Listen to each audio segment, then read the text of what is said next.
Sifat fi'ilna 12 perkara. 1. Mubdiun, Allah yang pernah nyawa. 2. Khalifun, Allah yang pernah tubuh lahir. Razikun, Allah yang beri rezeki. 4. Muhyinun, Allah yang beri hidup. 5. Mumaitun, Allah yang beri mati. 6.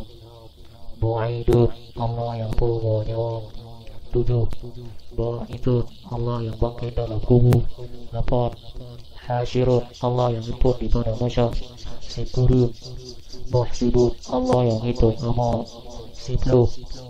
Mujadid, Allah yang balas amal. 11. Adil, Allah yang tunjuk jalan. 12. Mudilun, Allah yang bersesat jalan. Sekian, terima kasih.